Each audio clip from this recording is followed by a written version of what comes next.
filosofia a gente chama de epistemologia. Então, o que o Kant fez nessa área? Ele fez uma revolução na filosofia. Ele mudou a forma como os filósofos viam ou deveriam ver o conhecimento. Então, o que ele fez? Para um grego, para um filósofo grego, quando eu vou conhecer o mundo, o foco de conhecimento do mundo não está em mim, mas está no objeto. Então, todo o conhecimento ele é extraído do mundo, tá? E ele está no objeto. Disso surge o quê?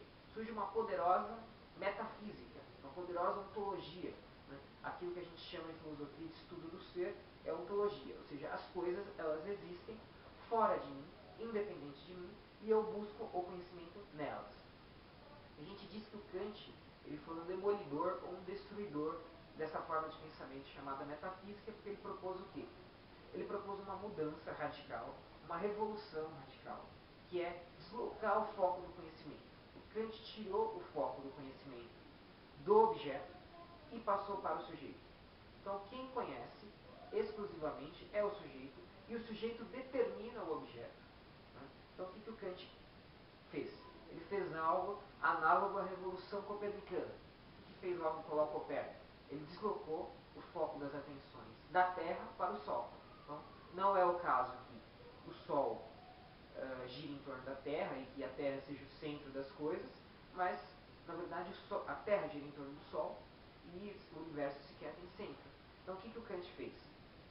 Ele tirou o foco do objeto e passou para o sujeito, tal qual como Copérnico tirou o foco do objeto, tal qual Copérnico tirou o foco da Terra e passou para o Sol.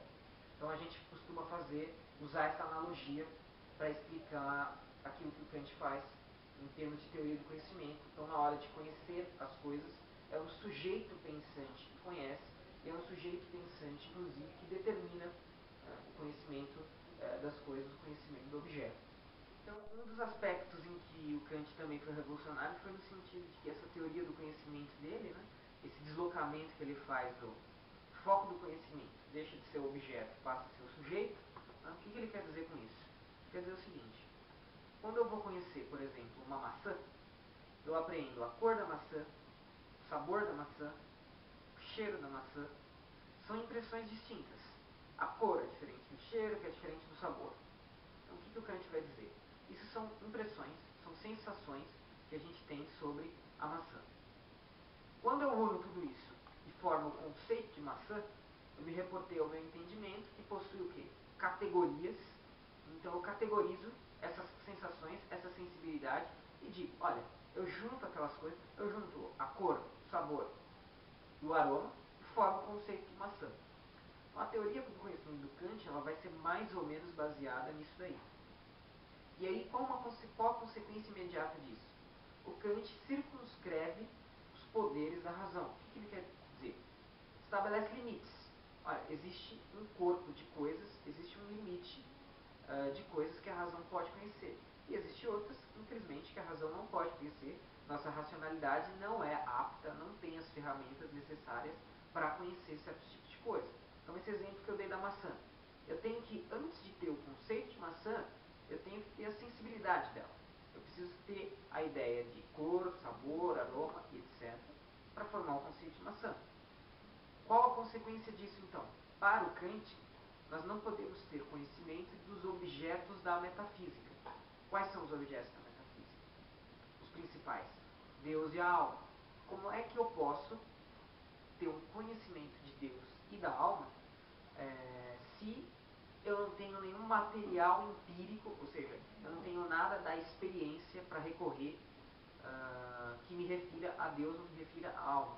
Então, para o Kant, para a teoria do conhecimento do Kant, eu não posso conhecer esses dois objetos. Né? Diferentemente da maçã, quando eu tenho material empírico, eu tenho a cor, o sabor, o aroma, o peso e outras coisas. Quanto a Deus e alma, eu não tenho nenhuma referência empírica para recorrer, portanto, eu não posso conhecer essas coisas. Logo, o que disse o Kant? A nossa razão está limitada, ela está circunscrita, né, como se tivesse um espaço, né, como se tivesse um terreno ao qual a razão não pode sair, E eu não posso conhecer, então, nada que fuja da experiência possível. Eu não posso conhecer nada que não possa ser decomposto em sensibilidade, cor, sabor, aroma, peso, e que eu não possa reportar essa sensibilidade a uma categoria mental, né, juntar isso e formar, então, um conceito e determinar o que o objeto é. Então, o Kant ele foi revolucionário no campo do conhecimento nesses dois sentidos. Né? Ele tirou o foco do conhecimento do objeto e passou para os sujeitos. Quem conhece é o sujeito, quem determina a experiência e a realidade é o sujeito. E ele circunscreveu os poderes da razão, limitou os poderes da razão, né? Por oposição aos filósofos racionalistas que achavam que a razão era capaz de atingir a verdade plena das coisas. O Kant disse, olha, não, a razão ela tem alguns limites que ela não pode, por mais que ela tente ultrapassar, por mais que a gente acabe pensando em Deus, em alma e coisas do tipo, a gente nunca vai conhecer essas coisas porque o nosso aparato cognitivo, ele não tem ferramentas, ele não está pronto para conhecer essas coisas. E aí, falando então um pouco sobre o Kant nos dias de hoje, o Kant ele é muito mais apreciado, muito mais estudado, muito mais valorizado hoje do que ele foi enquanto esteve vivo. Né? Ele chegou a ser um professor universitário na época dele, mas professor universitário do conceito de universidade que a gente tinha da época, mas ele não teve o reconhecimento que ele tem hoje, por exemplo. Então hoje o Kant ele é muito estudado. Toda grande universidade de filosofia tem algum filósofo kantiano, tem algum estudioso do Kant. Existem diversas revistas e diversos pensadores que retomam as ideias do Kant. Né? Retomam principalmente hoje em dia as ideias éticas e políticas do Kant. Né? Então, em termos de política, a autonomia ela é muito retomada. Né? Ela é retomada, por exemplo, por uma autora britânica chamada Nora O'Neill. Né? Ela diz, olha, a autonomia do Kant ela pode ser a chave de solução para alguns dos nossos problemas atuais. Um filósofo americano chamado John Rawls, preocupado com questões éticas, também retoma as ideias do Kant. Então a gente encontra as ideias do Kant na universidade, em geral, na universidade mundial toda. Né? Toda universidade de filosofia está preocupada ainda com a filosofia do Kant, com a problemática que o Kant propôs.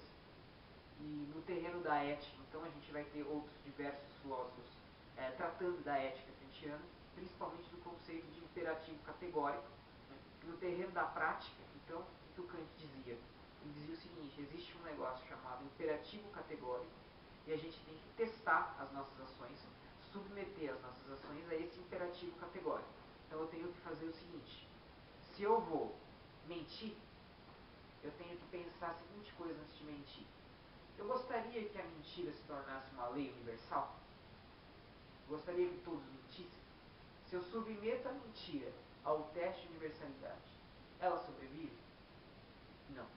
Então a minha razão ela me dá um imperativo categórico, que é um critério de universalização das ações. E quando eu vou fazer esse teste, eu vejo que tipo de ação eu devo ou não fazer. Por exemplo, o roubo, ou a morte, ou o assassinato.